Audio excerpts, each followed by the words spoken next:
오늘 아침 묵상할 하나님의 말씀은 에스라 4장 11절에서 24절까지 말씀입니다. 남유다 백성들이 바벨론에서 돌아와서 예루살렘 성전을 건축하려고 하는데 대적하는 자들의 방해는 계속됩니다. 바사의 아닥사스다 왕 때에는 왕에게 상소까지 올립니다. 그리고 이렇게 말합니다. 12절 말씀을 보면 왕에게 아뢰나이다. 당신에게서 우리에게로 올라온 유다 사람들이 예루살렘에 이르러 이 패역하고 악한 성읍을 건축하는데 이미 그 기초를 수축하고 성곽을 건축하오니.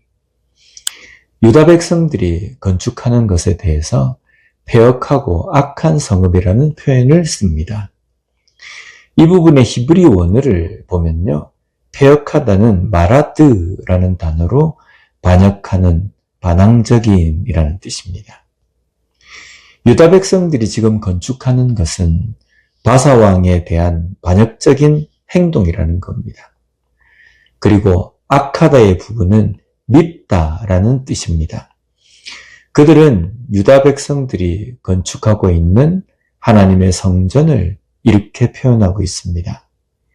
유다 백성들의 성전 건축은 신앙 회복을 위한 것입니다. 그런 것에 대해서 패역하고 악한 것으로 표현한다는 그 자체가 더 악합니다. 이것은 하나님을 대적하는 것과 같습니다. 지금 그들이 하는 행동은 단순한 건축을 방해하는 차원이 아닙니다. 신앙을 방해하는 행동입니다. 그리고 자신들이 아닥사스다 왕에게 상소를 하는 이유에 대해서 이렇게 말합니다. 14절 말씀에 우리가 이제 왕궁의 소금을 먹음으로 왕이 수치당함을 참아보지 못하여 사람을 보내어 왕에게 아뢰오니. 여기 보면 왕궁의 소금을 먹음으로 라고 말합니다. 소금을 먹다라는 표현은 당시에 누구에게 의무를 다하다라는 관용적인 표현입니다. 왕궁으로부터 물질적인 원조를 받는 자로서 왕에게 의리를 지키기 위해서 상소한다는 겁니다. 이거는 또한 왕에게 대한 아부의 표현도 포함이 되어 있습니다. 지금 유다 백성을 고소하는 사람들은 비록 혼혈 잡족이지만 북이스라엘의 후손이기도 합니다. 그들 또한 아브라함의 자손 하나님의 백성임을 말합니다. 그리고 그들은 아닥사스다 왕에게 의리를 지키기 전에 하나님에 대한 믿음을 더 중요하게 생각하고 지켜야 하는 사람들입니다. 그런 자들이 하나님에 대한 신앙은 생각하지 않고 아닥사스다에 대한 의리를 말하고 아첨하고 아부하고 있는 겁니다. 우리는 무엇을 생각하든지 하나님을 향한 믿음이 우선되는 사람이 되어야 합니다. 그래서 지금 내가 하는 행동이 정말 하나님께서 기뻐하시는 것인지 믿음을 위한 것인지를 돌아보아야 합니다. 다음으로 15절 말씀을 보면 왕은 조상들의 사기를 살펴보시면 그 사기에서 이 성읍은 패역한 성읍이라 예로부터 그 중에서 항상 반역하는 일을 행하여 왕들과 각 도에 손해가 된 것을 보시고 아실지라. 이 성읍이 무너짐도 이 때문이니이다. 이 말을 하는 사람들은 북이스라엘 혈통의 사람들입니다. 북이스라엘도 함락이 되고 남유다도 함락이 됩니다. 그런데 이 둘의 멸망당한 이유는 바벨론의 바사 제국에 충성하지 않아서가 아닙니다. 하나님에 대한 불순종 때문입니다.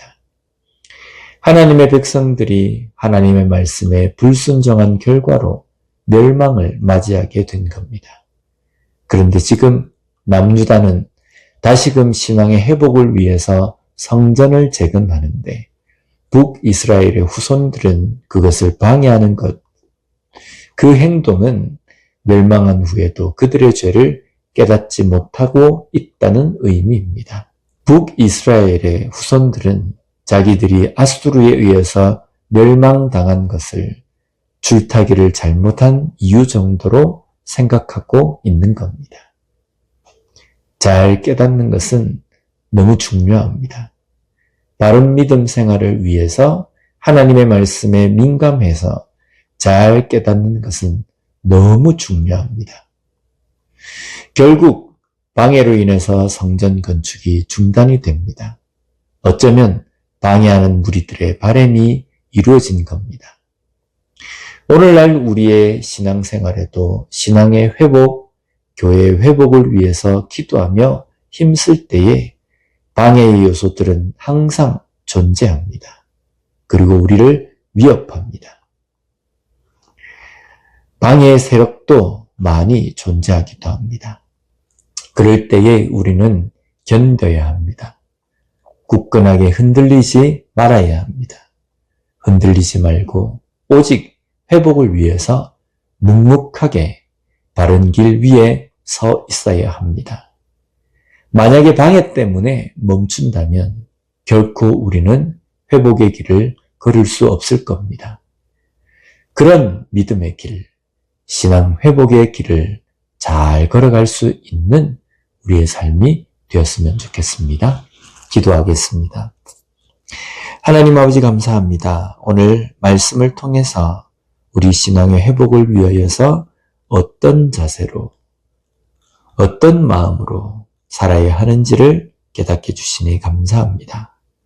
신앙의 회복을 위해서 힘쓰면 힘쓸수록 더 큰 방해와 더 큰 방해 요소가 있다는 것을 잘 우리가 깨닫고, 그럼에도 불구하고 끝까지 신앙 회복을 위하여서 바른 길 위에 서 있을 수 있는 우리가 되게 하여 주시옵소서. 아무리 방해가 크고 힘든 어떤 문제라 할지라도 견딜 수 있도록 힘을 다하여 주시고, 그래서 매일매일 삶 속에서 나에게 회복을 주시는 하나님의 은혜를 경험하며 살아가는 우리가 될 수 있게 주님 붙들어 주시옵소서. 예수님 이름으로 기도드립니다. 아멘.